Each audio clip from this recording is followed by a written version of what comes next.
વડોદરા શહેર ટ્રાફિક પોલીસે સપાટો બોલાવ્યો છે। ટ્રાફિકના નિયમોનો ભંગ કરનાર સામે કાર્યવાહી કરવામાં આવી રહી છે, જેમાં નિયમ કરતાં વધારે ક્ષમતા કરતાં વધુ પેસેન્જર બેસાડીને લઈ જઈ રહેલા 49 જેટલા વાહન ચાલકોના વાહનો ડિટેન કરવામાં આવ્યા છે। ટ્રાફિક પોલીસ અને શહેર પોલીસ સાથે મળીને ટ્રાફિકના નિયમોનો ભંગ કરનાર સામે કાર્યવાહી કરી રહી છે। ટ્રાફિક પોલીસ દ્વારા આ વાહન ચાલકો કે જે ટ્રાફિકના નિયમોનું પાલન નથી કરતા તેમની સામે લાલ આંખ કરી છે, અને જેમાં ખાસ કરીને એવા વાહન ચાલકો કે જે પોતાના વાહનમાં ક્ષમતા કરતાં વધુ પેસેન્જર બેસાડી શહેરમાં વાહનો દોડાવી રહ્યા હોય તેવા 49 જેટલા વાહન ચાલકોના વાહન ડિટેન કરવામાં આવ્યા છે। સાથે 74 જેટલા એવા વાહન ચાલકો કે જેમણે એમવી એક્ટનો ભંગ કર્યો છે, મોટર વ્હીકલ એક્ટનો ભંગ કરનાર 74 જેટલા વાહન ચાલકોના વાહનો પણ ડિટેન કરવામાં આવ્યા છે। સાથે જ ટ્રાફિક પોલીસ દ્વારા વીતેલા 2 દિવસમાં 4,16,500 રૂપિયાનો દંડ ટ્રાફિકના નિયમોનું ભંગ કરવા બદલ વાહન ચાલકો પાસેથી વસૂલ કર્યો છે। આગળના દિવસોમાં પણ ટ્રાફિક પોલીસ દ્વારા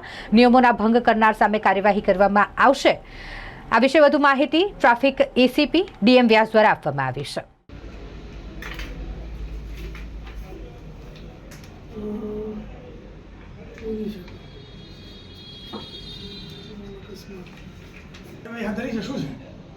બાકી વાર્તા કહી દઈશ ઓછું બોલવાનું તારો પગાર મને આપી દેવાનો।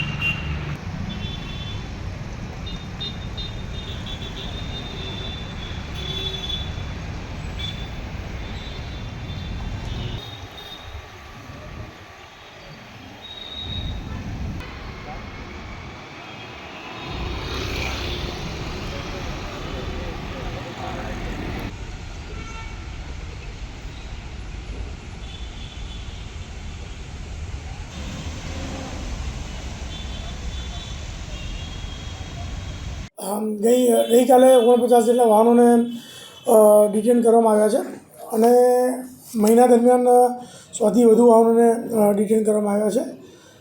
કારણ કે આ જે પેસેન્જર વાહન ચલાવતા હોય છે એ બેફામ રીતે ખૂબ માણસો અંદર બેસાડીને ચલાવતા હોય છે, અને વધુ પેસેન્જર બેસાડીને જો વાહન પર કંટ્રોલ જાય તો જાનહાનિ થવાની વધારે સંભાવના હોય છે।